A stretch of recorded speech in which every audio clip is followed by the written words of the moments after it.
mark through the non-conference. But yeah, we'll take it.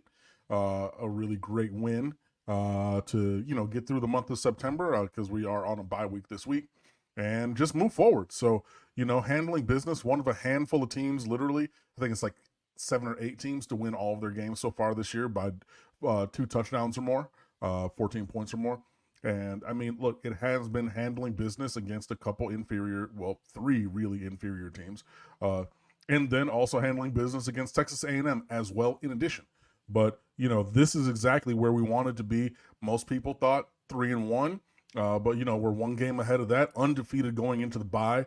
Getting a chance to do a lot of things, rest, rehab, really work on some of these extension to the playbooks on both offense and defense. And obviously, the number one thing is to get healthy for this team as they push in towards ACC play. Nice little homecoming for Tyler Van Dyke of sorts. His family is from Connecticut, but they were big and continue to be big Philadelphia Eagles fans and would go to the home games at the Link.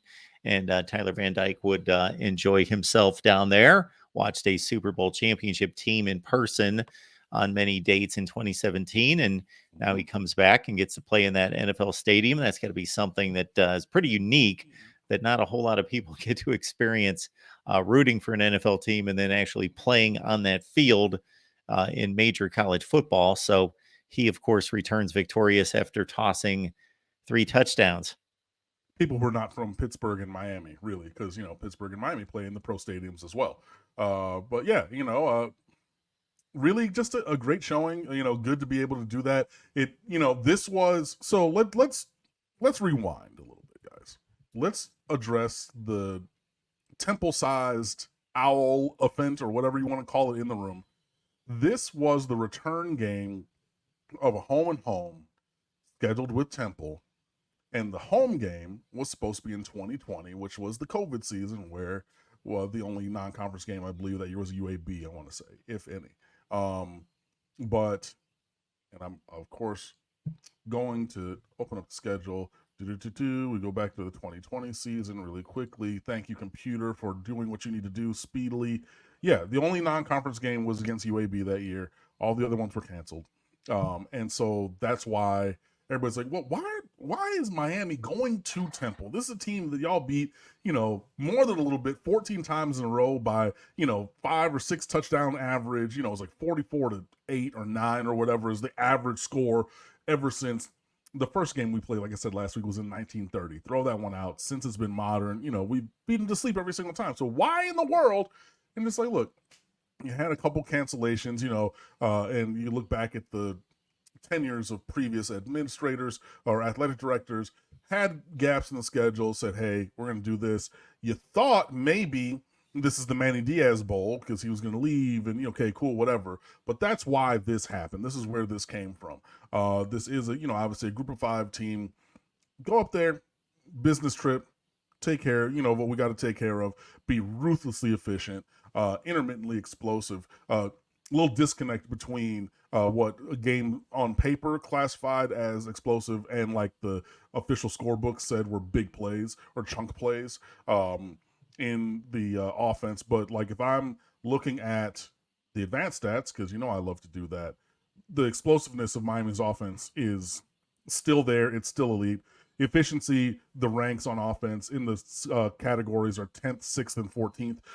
Disregard yourself on like what they are, but they're that high. In terms of explosiveness, 12th, 10th, and 4th in explosive play rate, 20.2%. That means 1 out of every 5 plays is an explosive play on offense. Guys, this is exactly what we want to see. Go in there, handle business. My guy Donald Chaney Jr. got his first career start. Love to see that. And got eclipsed by Henry Parrish, who had 16 carries for 139 and 2 touchdowns. So he got a little bit more, he got loose a little bit more. But, honestly, you go up there, take care of this business. I know everybody's going to, yeah, Miami going to Temple, blah, blah, blah, blah, blah. When this was this time last year and we had lost to Middle Tennessee State, there was nobody who was overlooking any team, right? We'd seen that kind of performance. Put that performance behind us, go up to, a professional city, obviously of Philadelphia, with a team that you're way better than, but you go and handle the business, take care of it, get through it 4-0, and 4 will be March. Sending this out to the big picture of scheduling, I was kind of scouring through the nation at big programs, and I can think of a few big programs that I can't imagine them going anywhere like Temple or a Group of Five. But actually, there's more that have made those trips than I initially thought. Oklahoma played this year at Tulsa. Penn State went to Temple about 10 years ago. And there's other ones that you can find. Miami obviously went to Appalachian State a few years ago. North Carolina just did that last year. You know what I mean? Toledo, right? You know, you can throw these out there, and a lot of times you're going to see those as 2-for-1s, not usually 1-for-1s, unless you run up against something that Miami had, which is like, look, we got 2 years with openings in our schedule that we need. Because everything, a lot of stuff going forward, we got taken care of. But like right now, we got 2 we got to fill. So fine, 1 and 1. You know, that's what you're going to do. You know, you can buy them off of that other game. But, you know, when you look at it, it's fine. You know, you're going to play. I mean, obviously Notre Dame is coming up in the non-conference a couple years. You know, on my cousin James Rose III's birthday next year at Florida to open. That's August the 31st, in case you're not in my brain or in my family. I don't know why you would know that. But, you know, then you play Ball State as a home game in your non-conference, and then at USF, there goes another one. But USF, the home game return of that is in 28. Well, actually, that's a 2-for-1, and you start on the road. So 24 at USF, then 25 and 28 at home. So they said, cool, we'll take the 2-for-1, but we want the 1 up front. And again, and we don't even got to look further than that. They played Alabama to a very close ball game just a fortnight ago. You know what I mean? Like, that was a game where a couple bounces go the other way.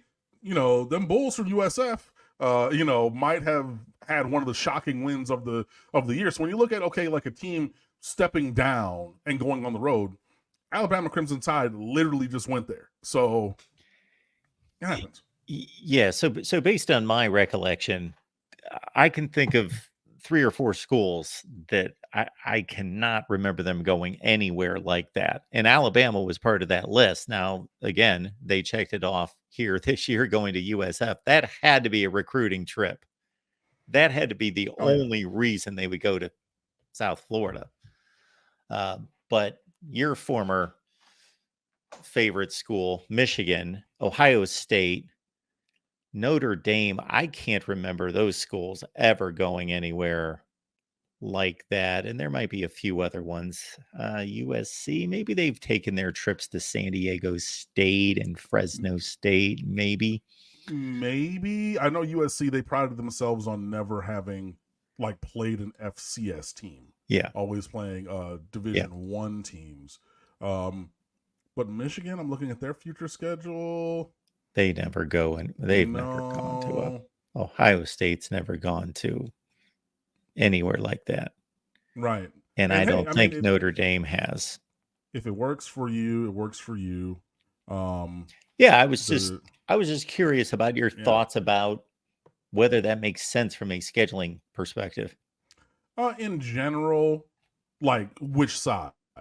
To never go anywhere? A school the caliber of Miami going to Temple. I have no problem with it. You know, you recruit that area. You got guys from the Northeast. I know it's not exactly where he's from, but Jared Harrison Hunt is from New York.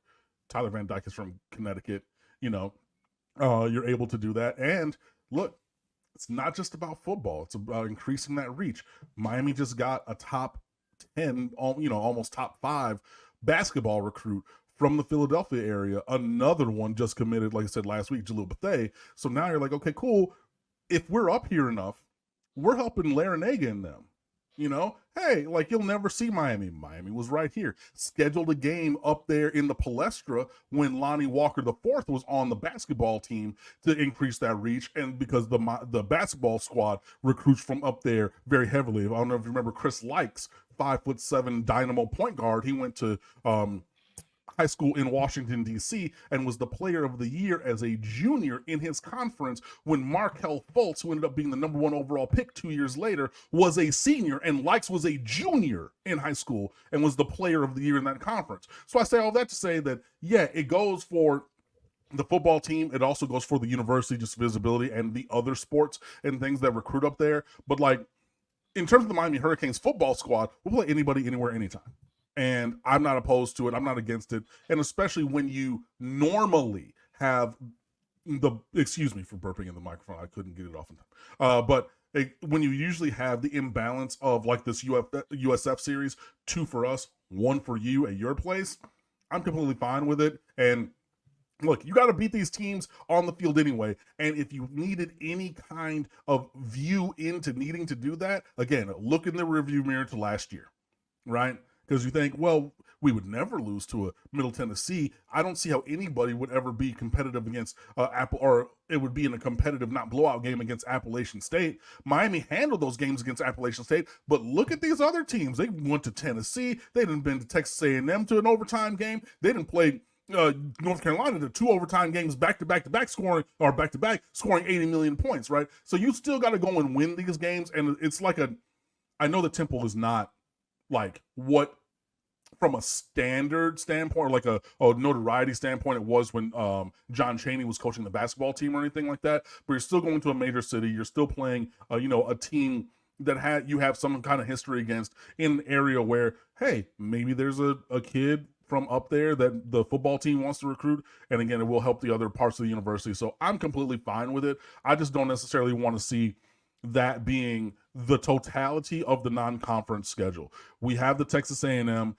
We have Notre Dame coming up. We have Florida coming up. We have other top-notch teams coming up. And then you're going to have that second level of non-conference game. I'm fine as long as it stays in that kind of number 2 or 3 non-conference game slot, not trying to say this is the shining star of our non-conference schedule. If that were to be the case, then I would have a problem with it.